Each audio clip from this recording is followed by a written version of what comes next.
नमस्कार, आप देख रहे हैं आई इंडिया और मैं हूं पंकज सिंह गौर। उत्तर प्रदेश में इस बार मानसून भले ही देर से आया है, लेकिन बाढ़ और कटान से होने वाली तबाही को रोकने के लिए योगी सरकार ने युद्ध स्तर पर तैयारियां शुरू कर दी हैं। उत्तर प्रदेश के करीब 2 दर्जन ऐसे जिले हैं जो बाढ़ और कटान से हर साल प्रभावित होते हैं। बाढ़ और कटान की यह तबाही नेपाल से छोड़े जाने वाले लाखों क्यूसेक पानी से मचती है। इन जिलों के सैकड़ों ऐसे गांव हैं जिनमें पानी भर जाता है, कुछ गांवों का तो अस्तित्व ही मिट जाता है। हालांकि सरकार बाढ़ और कटान से निपटने के लिए तमाम प्रबंध करती है, जिससे लाखों की आबादी की बर्बादी को कम भी किया जाता है। बाढ़ से प्रभावित होने वालों में उत्तर प्रदेश के नेपाल से सटे जनपद पीलीभीत, लखीमपुर खीरी और सीतापुर प्रमुख रूप से शामिल रहते हैं। यहाँ करोड़ों लागत की कई बाढ़ परियोजनाएं संचालित हैं, जिन पर करीब कार्य पूरा करा लिया गया है। बाढ़ के समय जिन परेशानियों से बाढ़ और कटान पीड़ितों को गुजरना पड़ता है, उनसे निपटने के लिए उत्तर प्रदेश के मुख्यमंत्री योगी आदित्यनाथ ने बुधवार को बाढ़ नियंत्रण एवं बचाव को लेकर महत्वपूर्ण बैठक कर उप जिलाधिकारियों से लेकर जिला अधिकारियों को तमाम निर्देश जारी किए हैं। सीएम योगी आदित्यनाथ ने बाढ़ प्रभावित सीतापुर, लखीमपुर खीरी और पीलीभीत का मुख्य रूप से जिक्र कर क्या क्या निर्देश दिए हैं, आइए जान लेते हैं। हर जनपद में अपनी इनकम को और अच्छा कर सकते हैं। डिस्ट्रिक्ट मिनरल फंड के साथ साथ हमें इस बात को भी देखना चाहिए कि हम उसको कैसे जिले स्तर पर आपदा प्रबंधन के कार्यक्रम को एक ठोस योजना बना करके पूरे जनपद को न केवल बाढ़ बल्कि किसी भी प्रकार की अन्य आपदा से पूरी तरह बचाव करने की स्थिति में जनपद स्तर स्वयं जिला अपने स्तर पर स्वावलंबी कैसे बने, इस दिशा में हमारा पूरा फोकस होना चाहिए। और इसलिए हर जनपद में नियमित रूप से इसकी बैठक जिलाधिकारी और पुलिस अधीक्षक, एसडीएमए है या एनडीएमए है, इन सब के साथ मिलकर के पीएसी होगी, पीएसी की फ्लड यूनिट होगी, उनके कमांडर के साथ मिलकर के इन कार्यक्रमों को आगे बढ़ाने, कमांडेंट के साथ मिलकर के इन कार्यक्रमों को आगे बढ़ाने की कार्रवाई हमारी होनी चाहिए। संवेदनशील जितने भी तटबंध हैं, उन तटबंधों का निरीक्षण सिंचाई विभाग या बाढ़ खंड से जुड़े हुए जो अभियंता हैं, जो कार्मिक हैं, उन्हें साथ में लेकर के जिलाधिकारी और पुलिस अधीक्षक वहां का स्वयं निरीक्षण कर लें, कार्यों की समीक्षा भी कर लें। जो अति संवेदनशील नहीं हैं, एक सामान्य श्रेणी के हैं, वहां पर भी उप जिलाधिकारी और डिप्टी एसपी को भेज करके उन क्षेत्रों में भी हम निगरानी रखें। हर जनपद में कंट्रोल रूम का गठन हो जाए। हम लोग कोरोना जैसी महामारी के समय में हम लोगों ने ICCC का गठन किया था। ये राउंड द क्लॉक काम करता था, 24 घंटे इस कार्य करता था, जिसमें हम लोगों ने कई टेलीफोन के कनेक्शन वहां रखे हुए थे और उसके माध्यम से सूचनाएं लेना, सूचनाओं का आदान प्रदान करना, हर एक स्तर पर जानकारी लेने की एक बहुत अच्छा मैकेनिज्म तैयार हो चुका था। कंट्रोल रूम हर जनपद का होना चाहिए और उसी तर्ज पर हम लोग इस कार्यक्रम को भी आगे बढ़ाने का कार्य करें। आप इस उसमें न रहें कि हमारे यहाँ बाढ़ नहीं आई है। हमारे जनपद में जल जमाव भी नहीं होना चाहिए, किसी भी ग्राम पंचायत में, किसी भी नगर निकाय में, किसी भी वार्ड या मोहल्ले में भी नहीं, और हर एक स्तर पर इसकी जवाबदेही हम सुनिश्चित करवाएं। नाला नालियों की सफाई, ड्रेन आदि की सफाई, उन्हें डिसिल्ट करना, जो सिल्ट निकला है उसका निस्तारण कर देना, ये सभी कार्रवाई समय से आगे बढ़ जानी चाहिए। अगर हो गया है तो अच्छी बात है, नहीं हुआ है तो इसको हम हर जनपद में करें। जिले के अंदर जिलाधिकारीगण थोड़ी भी रुचि ले लें, कोई स्थिति नहीं होनी चाहिए जल जमाव की। हर एक स्तर पर उसकी जवाबदेही तय करें और इस बात को सुनिश्चित करें कि हमें जल जमाव से भी मुक्त रखना है और बाढ़ से बचाव के लिए जो भी कार्यक्रम होने हैं, यद्यपि ये कार्य जनवरी फरवरी में शुरू हो जाने चाहिए, जनवरी फरवरी में नहीं हो पाए, अप्रैल से ही शुरू हुए हैं, अप्रैल में ये कार्य प्रारंभ हो चुके हैं और हमारा प्रयास हो कि कल 30 जून है, 30 जून तक ये कार्य पूरे हो जाएं। देखिए, मानसून अक्सर 15 जून तक उत्तर प्रदेश में आ जाता था। आज मानसून की पहली बारिश प्रदेश के अंदर कई जनपदों में हुई है और उम्मीद करते हैं कि जो स्थितियां इसके बाद पैदा होंगी, आप सभी ने अपने स्तर पर जनपद स्तर की आपदा प्रबंधन योजना को बना करके उसको प्रभावी ढंग से लागू करने की अपनी तैयारी भी कर ली होगी। कार्यक्रम कोई भी औपचारिक नहीं होना चाहिए। हर एक विभाग की कार्ययोजना कन्वर्जन के माध्यम से बेहतर समन्वय और उसको प्रभावी ढंग से लागू करने की आदत हमें डालनी पड़ेगी। उत्तर प्रदेश जैसे राज्य ने अपने अल्प संसाधनों के माध्यम से, कन्वर्जन के माध्यम से बड़ी से बड़ी चैलेंज को फेस किया है और उसको बेहतर मॉडल भी उसके प्रस्तुत किए हैं। हमें वही मॉडल इसमें भी प्रस्तुत करना है। 5 वर्षों में जो व्यवस्थित कार्य योजना प्रदेश के अंदर बनी थी, परिणाम है कि 40 जनपदों से, यानी जो 26 जनपद अति संवेदनशील थे और बाकी 16 जो जनपद थे जो संवेदनशीलता की श्रेणी में थे, धीरे धीरे करके उनकी संख्या कम होती गई और आज प्रदेश के अंदर जब हम बाढ़ की स्थिति देखते हैं तो बरसात के दौरान विगत वर्ष काफी बड़े पैमाने पर बरसाती पानी आया था। सरयू में आया था, राप्ती में भी आया था, घाघरा में भी आया था, उधर गंडक में भी था, गंगा में था, यमुना में था। लेकिन इन सब को व्यवस्थित कार्य योजना को समय पे लागू करने का परिणाम था कि जनधन की हानि न्यूनतम हुई थी यूपी के अंदर। पहले से ही लागू की गई कार्य योजना की प्रभावी समीक्षा करना, उसका पर्यवेक्षण करना और उसको प्रभावी ढंग से लागू करने के लिए जो कार्यक्रम प्रदेश के अंदर लागू हुए थे, आज उसके परिणाम हम सबके सामने दिखाई देते हैं। हमने नदियों को चैनलाइज करने के लिए ड्रेजिंग की, लेकिन ड्रेजिंग का कार्य तब तक पूरा नहीं होता जब तक कि हम जो सिल्ट वहां से निकले उसको सही ढंग से ऑप्शन करके उसको वहां से निस्तारित नहीं कर दें। और मुझे लगता है कि ये तो हमारे लिए प्रकृति प्रदत्त एक ऐसा उपहार है कि जिसका आप उपयोग कर लेंगे तो आपके यहां इल्लीगल माइनिंग की बहुत बड़ी समस्या का समाधान हो जाता है। लेकिन जनपद स्तर को रुचि लेनी पड़ेगी, जिलाधिकारियों को माइनिंग विभाग के साथ मिलकर के इसके बारे में रुचि लेनी पड़ेगी, समय पे इस कार्य योजना को आगे बढ़ाना पड़ेगा।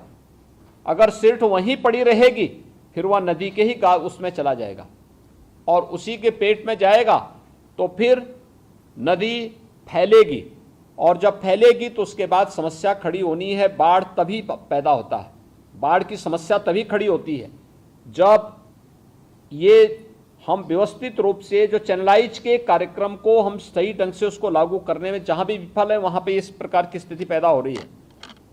इसलिए अब आपके पास समय नहीं होगा, लेकिन फिर भी अगर संभव हो सकता है तो इस पे अनिर्णय का शिकार न बन करके समय से इस कार्यक्रम को हमें आगे बढ़ाना चाहिए और अगली कार्य योजना को भी अभी से तैयारी कर लेनी चाहिए। उन संभावित क्षेत्रों को पहले से चिन्हित कर लेना चाहिए कि जहां पे हमें नदी को चैनलाइज करना हो, जो तटबंध के नजदीक हो, गांवों के नजदीक हो, वहां पर नदी का अपना एक निश्चित कैचमेंट एरिया होता है। लेकिन कैचमेंट एरिया पर जब भी अतिक्रमण होता है तो नदी वहां से दूर भागती है और जब नदी दूर भागती है तो उसके बाद फिर नई आबादी उसकी चपेट में आती है, उसके कारण जनधन की हानि उसके कारण होती है। हम इस बात को सुनिश्चित करें कि नदी के कैचमेंट एरिया पे किसी भी प्रकार की इल्लीगल माइनिंग न होने दें। मैं देखता हूं कई जनपदों में नदी के कैचमेंट एरिया से लोग मिट्टी निकालते हैं, वहां पे इल्लीगल माइनिंग करने लगते हैं या वहां पर अन्य ऐसी गतिविधियां करते हैं जिसके कारण नदी के कैचमेंट एरिया के साथ खिलवाड़ होता है और फिर वह बाढ़ को आमंत्रित करता है और उसके कारण भी जनधन की हानि होती है। हम इस बात को देखें कि इसको हम हर हाल में हर जनपद इसको रोकें और ये हर जनपद का दायित्व बनता है कि हम लोग अपने यहाँ इल्लीगल माइनिंग को किसी भी परिस्थिति में आगे बढ़ने न दें, उसको हर हाल में रोकें। जो माइनिंग एक सिस्टम के साथ जोड़ करके शासन की सहमति से और बाकायदा नियमों के अंतर्गत हो रहा है, उसी को हम आगे बढ़ाने के लिए कार्य आगे बढ़ा देंगे तो कहीं कोई समस्या नहीं आने वाली है। हम लोग इस बात को भी ध्यान में रखेंगे कि जो भी कार्य योजना बनी है उसकी क्वालिटी की जांच,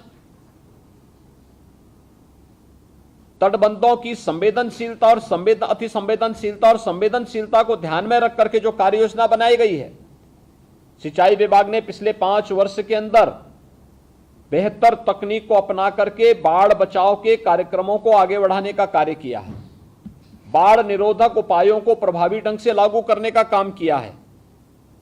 हर जनपद जो भी बाढ़ के प्रति अति संवेदनशील हैं वे इसे वहां पर लागू करें। सबसे बड़ी जिम्मेदारी सिंचाई विभाग के ऊपर आएगी, लेकिन अन्य जिन विभागों की चर्चा यहां पर अभी मैंने की है, ये सभी विभाग जनपद के अंदर भी होंगे। जनपद के अंदर भी इनके साथ बैठ करके जिलाधिकारी जनपद स्तर पर जनप्रतिनिधियों के साथ भी बेहतर संवाद बना करके इस बात को सुनिश्चित करेंगे कि कार्य योजना जो बनाई गई है वह व्यवस्थित रूप से लागू हुई है या नहीं हुई है। ऐसा नहीं कि हम बाढ़ आने का इंतजार कर रहे हैं तब आप नाव की व्यवस्था करेंगे, बाढ़ आने का इंतजार करेंगे तब आप चारे के लिए तब आप टेंडर निकालेंगे। ये सारी कार्य योजना आपके पास पहले से होनी चाहिए। अगर बचता भी है तो जब आपके पास निराश्रित गौआश्रय स्थल हैं आप वहां उनको बेच दीजिए, बाद में उनकी आवश्यकता पड़ेगी ही पड़ेगी, लेकिन आपके पास हमेशा एक स्टॉक इस प्रकार का होना चाहिए जहां पर आप पर्याप्त मात्रा में बाढ़ पीड़ितों के लिए खाद्यान्न और राहत पैकेट बनाने की व्यवस्था के साथ साथ जो वहां पर बाढ़ के कारण जिन पशुओं को सुरक्षित स्थानों पर पहुंचाने की कार्रवाई होगी उन्हें आप पर्याप्त मात्रा में उनके लिए भी चारे की व्यवस्था दे सकें और इसे हमें प्रभावी ढंग से आगे बढ़ाने की कार्रवाई करनी चाहिए।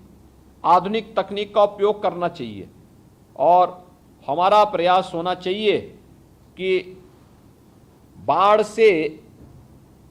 एक आपदा है, आपदा के कारण जनधन की हानि को न्यूनतम स्तर तक पहुंचाने की हमारे स्तर पर प्रयास होने चाहिए और ये हर जनपद अपने अपने स्तर पर इस कार्य योजना को बना करके लागू करने की तैयारी कर लें।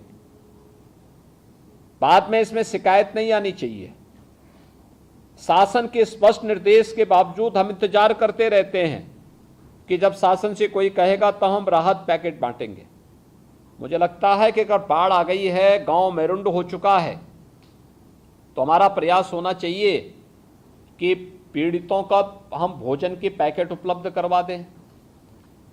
अगर आपको लगता है कि गांव को वहां से हटा करके सुरक्षित स्थान पर पहुंचाना है तो हमें उन्हें सुरक्षित स्थान पर किसी सार्वजनिक भवन में सुरक्षित स्थान पर रखने की वहां पे पहले से व्यवस्था करनी चाहिए। पीड़ितों में खासतौर पर महिलाओं और बालिकाओं की सुरक्षा का उचित प्रबंधन करना चाहिए। कुत्ता या कोई जंगली जानवर किसी बच्चे को, किसी व्यक्ति को, किसी बुजुर्ग को नुकसान न पहुंचाने पाए, इसकी भी एक वहां पे व्यवस्था देख लेनी चाहिए। लोगों को पहले से ही इन कार्यक्रमों के साथ जोड़ने की तैयारी हमारी होनी चाहिए। अगर ये सभी कार्यक्रम सभी विभाग मिलकर के अपनी अपनी जिम्मेदारियों का निर्वहन करने लग जाएंगे तो फिर बाढ़, जैसे हमने पिछले 5 वर्षों के अंदर व्यवस्थित कार्य योजना के माध्यम से उस पर प्रभावी रोक लगाने में सफलता प्राप्त की है।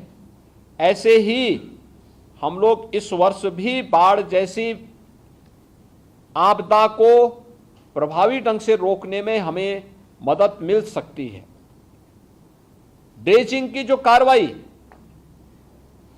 एल्गिन चरचरी डैम के पास हुआ है, तटबंध के पास होता है, जो बस्ती के पास हो रहा है, या जो अन्य जनपदों में जो कार्य हुए हैं, हमें देखना चाहिए कि हम अन्य क्षेत्रों में भी अभी से सर्वे करके, बाढ़ के दौरान ड्रोन से सर्वे करके या सैटेलाइट मैपिंग के माध्यम से भी हम इन चीज़ों को चेक कर लें कि हमें बरसात के तत्काल बाद भी कौन से ऐसे क्षेत्र होंगे जहां पर हम इन कार्यक्रमों को लागू करते हुए नदियों को चैनलाइज करने की व्यवस्था अभी से प्रारंभ कर लें, जिससे कार्य समय पे आगे बढ़ सके। अन्यथा मई जून में कार्य योजना बनाने से कुछ नहीं होने वाला है। यह कार्यक्रम आपके अक्टूबर नवंबर से ही बनते हुए दिखाई देने चाहिए, जिससे अप्रैल आते आते बाढ़ बचाव के सारे कार्यक्रम आप लागू कर सकें। जिन्हें परमानेंट बाढ़ बचाव के कार्य जहां होने चाहिए वे कार्य योजनाएं अलग होनी चाहिए, जो टेम्परेरी होनी है वो अलग से बननी चाहिए, और जो मीडियम उससे जुड़ी होंगी, जो तात्कालिक रूप से कुछ प्रभावी होनी है, जिनको उसका प्रभाव पड़ भी सकता है, नहीं भी पड़ सकता है, एक सामान्य वे में हम लोग बचाव के लिए करते हैं। इन सभी को हम लोग अगर एक कार्य योजना बना करके प्रभावी ढंग से लागू करेंगे तो जनप्रतिनिधियों को भी समय समय पर माननीय सांसद, माननीय विधायक को इसका विजिट करवाएंगे तो काफ़ी बड़ी जो कभी कभी क्षति हो जाती है बाढ़ के कारण, तो उससे हम अधिक से अधिक लोगों को राहत देने में सफल हो सकते हैं। मुझे विश्वास है कि आज जो कार्य योजना यहाँ पर तैयार करनी, यहाँ पर आप लोगों के स्तर पर तैयार की गई है, आप अभी से इसकी कार्य योजना को प्रभावी ढंग से लागू करने की तैयारी भी करेंगे। हर जनपद में कंट्रोल रूम बन जाए, वहाँ पर बाढ़ बचाव से जुड़े हुए विभाग और पुलिस विभाग संवेदनशील, अति संवेदनशील स्थलों पर पेट्रोलिंग की प्रभावी व्यवस्था भी करें। जहां पर अति संवेदनशील क्षेत्रों हो वहां पेट्रोमैक्स की व्यवस्था भी रखें। जहां पर पीड़ित परिवार आए उन्हें समय पे खाद्यान्न के साथ साथ ताज़ा भोजन भी मिलना चाहिए, और हम ये बात भी सुनिश्चित करें कि वहाँ पे सुरक्षा की पुख्ता व्यवस्था, लाइट आदि की व्यवस्था भी रहे, जिससे सुरक्षा की पुख्ता व्यवस्था उन क्षेत्रों में किया जा सके। बाढ़ का पानी जब बहुत बड़े क्षेत्र में घुसता है तो सांप और अन्य विषैले जीव भी वहाँ से निकलेंगे, वे भी तटवर्ती क्षेत्रों में अपना निवास बनाते हैं। वहाँ पर बहुत बार जहरीले कीड़े लोगों को काटते हैं, पशुओं को भी नुकसान पहुंचाते हैं। हमें उनके बचाव की भी तैयारी उस दौरान देखनी होगी, उसके बारे में भी हम लोग इस कार्यक्रम को कर लेंगे। मेरा तो ये मानना है बाढ़ ऐसी आपदा नहीं है कि इससे जनधन को हम न्यूनतम स्तर पर न ले जा सकें, ले जाया जा सकता है। पिछले 5 वर्षों में हमने काफ़ी हद तक सफलता भी प्राप्त की, लेकिन समय से बनाई गई कार्य योजना का ही परिणाम सामने आएगा। बाढ़ आ जाएगी, उसके बाद हाथ पैर मारेंगे, उससे कुछ नहीं होने वाला। इसलिए पहले से ही हम कार्य योजना आज के दिन पर अभी बचाव के बारे में हम फोकस करेंगे, लेकिन साथ साथ हमारे दिलो दिमाग में होना चाहिए कि हमें अभी से बाढ़ बचाव के उपायों को प्रभावी ढंग से आगे करने की तैयारी इस रूप में करनी है।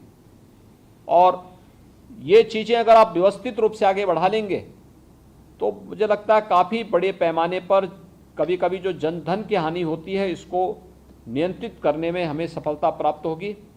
सभी विभाग मिलकर के इस कार्यक्रम को लागू करेंगे और अपने अपने जनपद में जिलाधिकारियों के द्वारा, पुलिस अधीक्षक के द्वारा सभी संबंधित विभाग मिलकर के इन कार्यक्रमों को आगे बढ़ाएंगे। स्वास्थ्य विभाग भी इस बात को ध्यान में रखेगा कि बाढ़ से संभावित क्षेत्रों में शुद्ध पेयजल की आपूर्ति के साथ वहाँ पे क्लोरीन की गोलियों का वितरण होता है। वहाँ पर सांप या कुत्ते के काटने के कारण जो एंटी स्नेक वेनम है या एंटी रैबीज वैक्सीन है, इसको उपलब्ध करवाने की कार्रवाई भी हर सीएससी और अन्य डिस्ट्रिक्ट हॉस्पिटल में इनकी पर्याप्त उपलब्धता भी होनी चाहिए। जिलाधिकारीगण संबंधित सीएमओ और सीएमएस के साथ संवाद बना करके इस पर आगे अपने कार्यक्रम को बढ़ाएंगे। अवेयरनेस के कार्यक्रम अभी से चले। आपदा राहत मित्र योजना चली है भारत सरकार के माध्यम से। आपदा राहत मित्र के माध्यम से जो कार्यक्रम आगे बढ़े हैं, इन कार्यक्रमों को भी हमें देखना चाहिए। छोटे छोटे उपाय हो सकते हैं। जल जनित तमाम प्रकार की बीमारियों से बचाव के लिए जो कार्यक्रम चलते हैं, हमें क्या करना है, बाढ़ बचाव के दौरान लोगों को क्या हो सकता है, पेयजल की आपूर्ति हो सकता है, शुद्ध पेयजल की आपूर्ति न हो पाए, क्या वो पानी वैसे पी लें या वैसे छान के पी लें। अगर गर्म करके छान के पिएंगे तो कोई भी डायरिया, हैजा आदि कोई बीमारी नहीं होगी, चर्म से जुड़े हुए कोई चर्म रोग नहीं होगा। लेकिन हम वहां पे इन कार्यक्रमों के बारे में लोगों को अवगत कराएं तब न। दूसरा, जब बाढ़ का पानी उतरता है या बाढ़ के दौरान भी हमारा प्रयास होना चाहिए कि चिकित्सकों की टीम नियमित विजिट करें वहां पर। हम निरंतर इसके बारे में तैयार करें। कोरोना से बचाव के लिए भी हमें उपाय वहां पे करने होंगे, क्योंकि पहले से बाढ़ की पीड़ा झेल रहा है, इधर कोरोना अलग महामारी है। तो इन सब के बारे में भी हमारी वहां पे व्यवस्था होनी चाहिए। अन्य जितने भी विभाग हैं, कृषि है, खाद्य एवं रसद है, पशुपालन है, चिकित्सा एवं स्वास्थ्य है, गृह है, ये सभी, विद्युत विभाग है, विद्युत विभाग को इन चीजों को देखना होगा कि वहां पे पावर सप्लाई तो नहीं हो पाएगी बाढ़ के दौरान, लेकिन पेट्रोमैक्स और जेनसेट आदि की व्यवस्था हम लोग वहां पे करें। यह काम विभाग के स्तर पर ही होना है, खासतौर पर सिंचाई विभाग के जहां चौकियां होंगी, बाढ़ चौकी होंगी, वहां पे पेट्रोमैक्स की व्यवस्था। राहत कैंपों में, शिविरों में प्रयास होना चाहिए कि राहत शिविर स्कूल की बिल्डिंग में या उस दौरान कोई खाली पड़े पक्के भवन और अच्छे भवन में ही हम इन चीज़ों को करेंगे। ऐसा ना हो कि आप उनके लिए टेंट लगाना प्रारंभ करें और बाद में उसके कारण भी समस्या खड़ी हो। सुरक्षा के साथ किसी प्रकार का कोई खिलवाड़ नहीं होना चाहिए। इन चीज़ों को भी ध्यान में रख करके ये चीज़ें हमें आगे बढ़ानी होंगी। और जैसे विगत वर्ष हम लोगों ने काफ़ी बड़ी मात्रा में बरसात होने के बावजूद जनधन की हानि को न्यूनतम स्तर तक पहुंचाने में हमें सहायता मिली थी। इस वर्ष भी बाढ़ जैसी आपदा के कारण होने वाली किसी भी प्रकार की जनधन की हानि को हम लोग नियंत्रित करने में सफल होंगे। ये हम सबको मिलकर के करना होगा। जनपद स्तर पर जिलाधिकारी और पुलिस अधीक्षक इसको नेतृत्व देंगे। शासन स्तर पर कंट्रोल रूम की निगरानी राहत आयुक्त के माध्यम से निरंतर हो। एसडीएमए उनका सहयोग करें वहां पर, और हमारी सभी टीमें अभी से पहुंच जाएं उन क्षेत्रों में जहां पर बाढ़ की पहली आहट होती है। लखीमपुर खीरी, पीलीभीत, सीतापुर, ये जो जनपद हैं, इन जनपदों में अभी से हमारी तैयारी उसे आगे बढ़ाने के लिए हो जानी चाहिए। और वहाँ पे नियमित प्रैक्टिस करके हम लोगों को एक भय से पहले से मुक्त करने की तैयारी भी करें। जो जवान या जो स्वयंसेवक कार्य में लगते हैं, उनके लिए समय पे लंच पैकेट उपलब्ध हो जाए। अक्सर होता है कि 8-8 घंटे, 12-12 घंटे वे काम कर रहे हैं और उनको कुछ भी नहीं मिल पाता है। डिस्ट्रिक्ट एडमिनिस्ट्रेशन इस बात को सुनिश्चित करें कि फील्ड में तैनात जवानों को समय पे भोजन आदि जो भी दिया जाना है, वो पैकेट ताज़ा और सही भोजन उन्हें समय पे प्राप्त हो जानी चाहिए। बाढ़ बचाव के उपायों के लिए अन्य जो भी प्रयास होने हैं, जिन भी विभागों के स्तर पर शासन ने समय समय पर उस प्रकार के निर्देश जारी किए हैं, हम उसे प्रभावी ढंग से लागू करने की तैयारी करेंगे। ये मुझे आज के यहाँ पर आपसे कहनी थी। मैं विश्वास के साथ कहता हूँ कि 5 वर्ष के अंदर के सफल मॉडल के बाद सिंचाई विभाग और अन्य विभाग मिलकर के इस वर्ष भी बाढ़ जैसी आपदा को नियंत्रित करने में सफल होंगे। इस पूरे कार्यक्रम के लिए मैं आपके साथ में हुई। मेरे आप सबके प्रति शुभकामनाएं भी हैं। धन्यवाद जी।